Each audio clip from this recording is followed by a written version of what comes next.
hip thrusts versus single leg hip thrusts. Is there a difference and why does it matter? Well, in today's video, you are going to find out all of the differences between these epic booty building variations. So, stick around.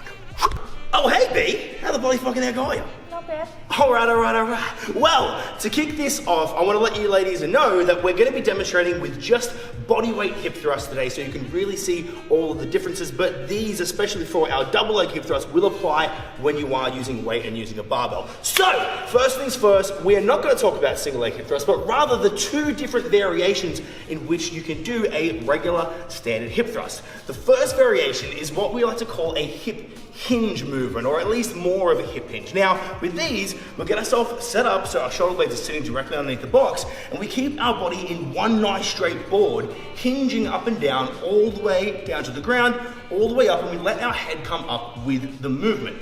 Typically, this variation lets you use a good amount of weight, and some people prefer this and some people feel it more. But we also have our second variation, which is called our glute scoop method, which incorporates a little bit more of a big fancy word called posterior pelvic tilt for all you nerds out there. Now, with this, a lot of the time you scooch a little bit higher up the bench, but we're gonna be using the cues to keep your chin to your chest the entire time and focus not just on pushing the hips up, but also scooping the glutes under at the top as well. So we're pushing up and we're mostly moving from the rib cage down. And as you can see, this is a fantastic variation as well. A lot of the time people like using this variation with lighter loads because they can really feel and get that mind muscle connection on those glutes, because we're not just hinging, but we're also scooping and squeezing at the top. Now, for a double leg hip thrust, both of these variations are fantastic, and you should definitely play around and see which variation you prefer best. But when it comes to single leg hip thrusts, well, it gets a little bit different, so follow me. Right back here to the exact same spot. But this time, we're gonna take a look at both the hinge and the glute scoop with a single leg variation. Now, when we're setting up for a single leg variation, we wanna come through, center our feet so that we have a little bit more balance and stability with the movement. And first, B is gonna demonstrate how to do a hip hinge single leg hip thrust. So, as you can see, pushing all the way up, she's still getting a full range of motion, letting her head come up with the body and treating her body letting her body act like a board, hinging up and down, off, squeezing and getting that full range of motion. But let's take a look at what happens when she does them with a glute scoop, which is fantastic with both legs. But when we do this, keep that chin to the chest, you can see that it just kind of looks and feels just that little bit awkward. Does that feel weird there for you, Yeah. B? Yeah, exactly right. And it's just a little bit odd. And the reason being is you have a lot more ability to manipulate your hips and move your pelvis around in that single leg variation. So when you are doing single leg hip thrusts, sticking to more of a hinge style,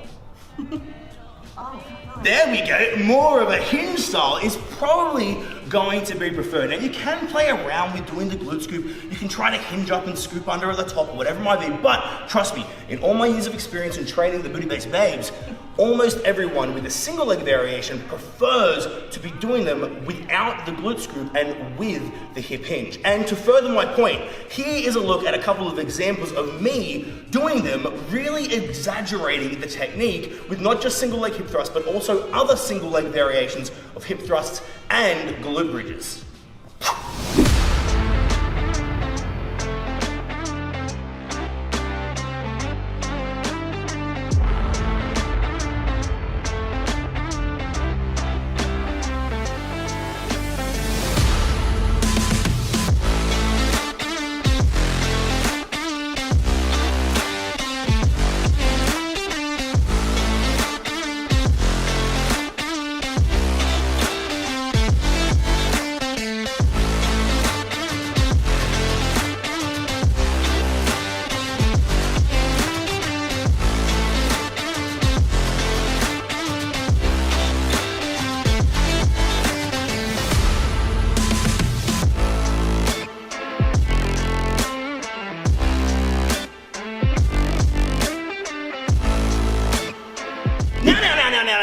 One more little thing that I wanted to mention is another difference between the glute scoop and the hip hinge, which is kind of favorable for the glute scoop, is the glute scoop really helps to prevent you from overarching and overextending your lower back. Because when you keep your chin to your chest, you keep your rib cage down, and you push up and squeeze, it is really hard. Try to overextend, babe.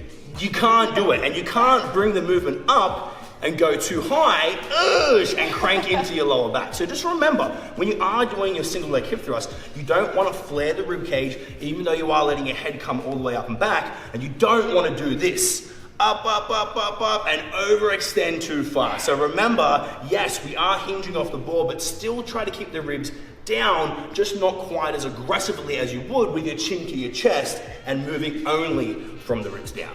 So there you have it, ladies and gentlemen all around the world, a couple of helpful hip thrust tips for you to take on your booty building journey. Now, let me know down in the comments with your regular hip thrust, do you like doing hip hinge or do you like doing glute scoop? And let me know, did you learn something new in this video with the differences between regular hip thrust and single leg hip thrust variations? And while you're motherfucking down there, I mean, you might as well do me just one little favor. I think you might know what it is if you've been this goddamn far in the video, and if you're a regular viewer down here on the YouTube, because I'm gonna need you to do me a favor. Come on, man. Subscribe, turn on that notification bell, and ladies and gentlemen, boys and girls, you know what they say. YouTube! Scrub it up for YouTube!